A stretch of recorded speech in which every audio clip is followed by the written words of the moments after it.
Hello बच्चों, good morning. आज हम ज्ञान पाठ्यक्रम में वाले टॉपिक पेपर में हमारा जो टॉपिक चल रहा था पाठ्यक्रम के आधार, उसमें आगे अध्ययन करेंगे। अभी तक हमने दो आधारों के बारे में चर्चा कर चुके हैं। प्रथम जो था वो था दार्शनिक आधार और नेक्स्ट जो था वो था मनोवैज्ञानिक आधार। मनोवैज्ञानिक आधार और दार्शनिक आधार के बारे में हम चर्चा कर चुके हैं। अब जो नेक्स्ट आधार जो है पाठ्यक्रम निर्माण के जो आधार है, नेक्स्ट है सामाजिक आधार।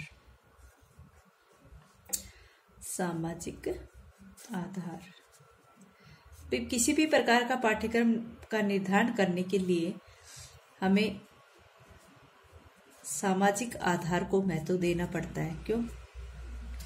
क्योंकि आप सभी जानते हो कि मनुष्य जो है वो स्वभाव से एक सामाजिक प्राणी है। मनुष्य क्या है? यहाँ पर सामाजिक प्राणी है, ठीक है। और सामाजिक प्राणी है तो इसका मतलब वो समाज में जीवन यापन कर रहा है और समाज की प्रत्येक प्रतिक्रिया से वो प्रभावित होता है, ठीक है।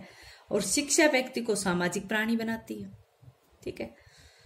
मनुष्य जो है वो स्वभाव से क्या है? सामाजिक प्राणी। उसका जन्म तथा उसका विकास किस में होता है? समाज में होता है। समाज में रहते हुए मनुष्य को अनेक अपने ड्यूटियों का पालन करना पड़ता है, यानी कि अपने कर्तव्यों का पालन करना पड़ता है। और जो शिक्षा है वो उसका मार्गदर्शन करती है, पथ प्रदर्शक या मार्गदर्शन करती है, ठीक है।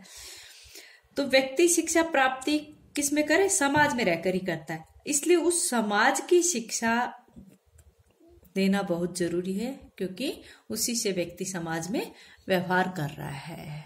और वो जो शिक्षा है वो कौन किस काम की आएगी कि समाज में कितना अच्छा वो व्यवहार कर पाए।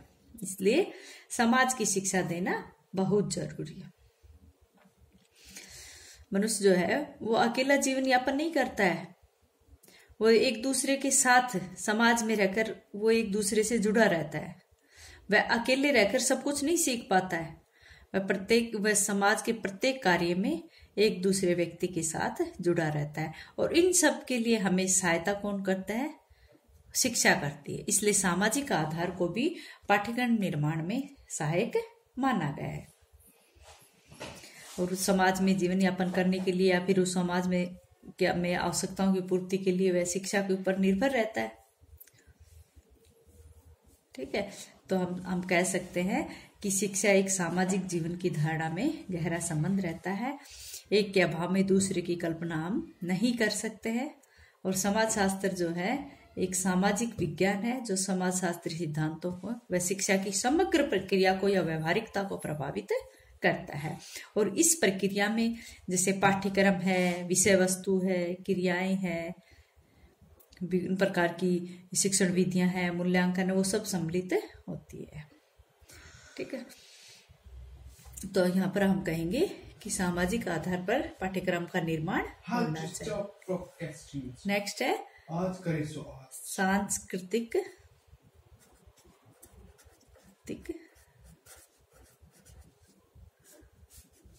आधार।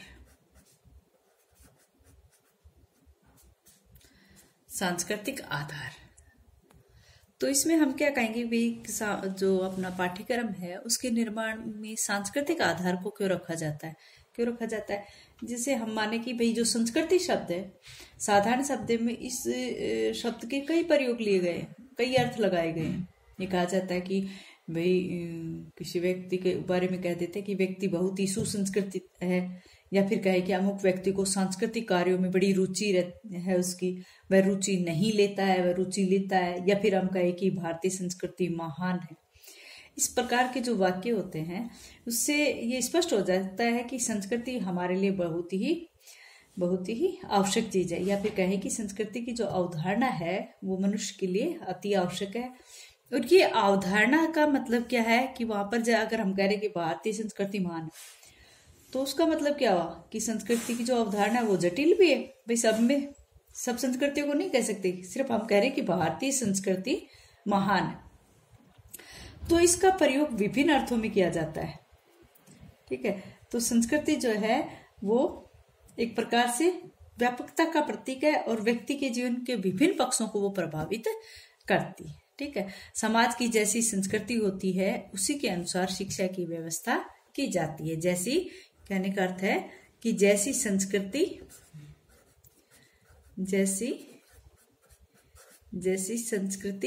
वैसी क्या होगी, वैसी शिक्षा। जैसी संस्कृति वैसी शिक्षा। एक समाज के लिए महत्वपूर्ण बात है कि उसकी जैसी संस्कृति है उसी प्रकार की उसकी शिक्षा की व्यवस्था होनी चाहिए। जहाँ की संस्कृति में, जैसे कहने का अर्थ है कि जैसे जहाँ की संस्कृति में, जैसे किसी भी देश की या किसी भी राज्य की अगर संस्कृति जो है, अगर उसमें किसी प्रकार की धर्म या आध्यात्मिकता की बात कही जाए, आध्यात्मिकता, तो वहां पर जो आध्यात्मिकता की भावना जो है वो अगर वहां की संस्कृति में महत्व रखती है तो वहां पर शाश्वत जो जीवन मूल्य है उन हम कहेंगे कि वहां पर शाश्वत जीवन मूल्यों की शिक्षा दी जाती है।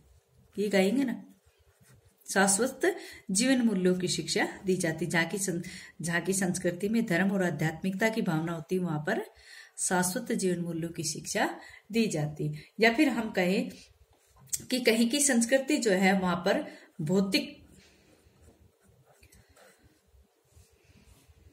स्वरूप वाली संस्कृति, अगर कहीं की संस्कृति भौतिक स्वरूप वाली है तो हम कहेंगे कि वहां पर शिक्षा का उद्देश्य क्या है, शिक्षा का उद्देश्य भौतिक उद्देश्य रहेगा, भौतिक उद्देश्य कहलाएंगे। वहां पर शिक्षा प्रदान करने का आधार क्या है, भौतिक उद्देश्य कहलाएगा। उसी प्रकार जिस भी समाज की कोई संस्कृति नहीं है तो हम ये कहेंगे कि वहां का शिक्षा का स्वरूप भी अनिश्चित होगा। अगर समाज की जो भावना है वो धर्म और आध्यात्मिकता में तो है तो हम कहेंगे कि शाश्वत जीवन मूल्यों की शिक्षा देने वाला समाज। और अगर भौतिक स्वरूप वाली है तो हम कहेंगे वो समाज है वहां पर भौतिक उद्देश्यों की प्राप्ति के लिए शिक्षा प्रदान की जाती है। और जिस समाज में कोई संस्कृति नहीं होती तो हम कहेंगे वहां तो शिक्षा का स्वरूप कोई नहीं है, शिक्षा का स्वरूप जो है वो अनिश्चित है।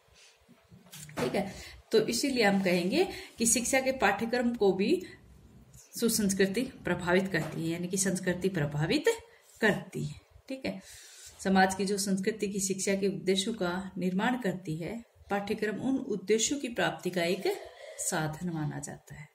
ठीक है, नेक्स्ट जो है वो आएगा अपना, नेक्स्ट जो आधार है दार्शनिक मनोविज्ञान, नेक्स्ट है वैज्ञानिक।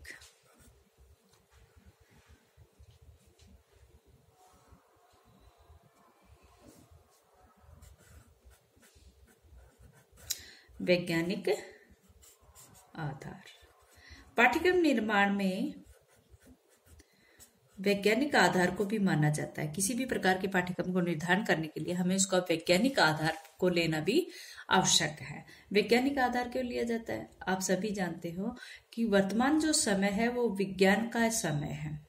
ठीक है, और प्रौद्योगिकी का या विज्ञान का समय है। और विज्ञान जो है आज सभ्यता और संस्कृति का पर्याय बन चुका है। किसका? सभ्यता एवं संस्कृति का पर्याय बन चुका है। कौन? विज्ञान बन चुका है। ठीक है, शिक्षा के क्षेत्र में जो जैसे विज्ञान को बढ़ावा मिल रहा है तो वहां पर इसका अर्थ क्या है कि वहां पर जीवन यापन करना बहुत ही सरल हो गया है। ठीक है, यहाँ पर विभिन्न प्रकार की सुविधाएं हो गई हैं, व्यक्ति को जीवन यापन करने में किसी प्रकार की कठिनाई नहीं आ रही है।